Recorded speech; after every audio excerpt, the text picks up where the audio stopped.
Hello everyone! Share ko lang ang aking December na kung saan ako ay nanatili sa bahay for a job. Yeah, singing. But then, kailangan lumabas mamasyal within that month, December. Oh yeah, I had to see the lights, the Christmas decor outside in the city, and do the party. Of course, with my daughter, and there she enjoyed, but she have also a practice for Rondalia and a foggy morning. Wow, ang ganda ng December with the lights in our municipal hall, Mako, Davao de Oro. With the memories to keep pictures. Yeah, right, and so much fun with the Christmas lights and decor. And of course, sa school, my performance Zumba at my mass dance ang aking anak.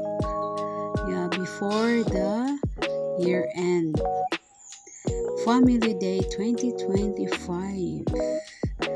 So, lahat ng nasa video na to ay 2025. Yan, nag-caroling kami. And of course, a competition of caroling. And we won the first prize. Wow!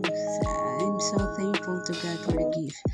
And of course, kailangan ulit lumabas para gawin kung anong dapat gawin at mamasyal kasi may bisita kami yan si Runa. Kaya namasyal na lang kami sa Tagum City with that ride. Kasi nag-enjoy naman sila. And of course, family reunion, Pasko. Dahil ang Pasko ay para sa pamilya, mag-gathering. At nagpalit outfit for clan. And December 31, New Year's Eve. Yan. Then, wish ko talaga makapunta ulit sa Matina Shrine. And I fulfilled a dream come true. Thank you everyone for watching.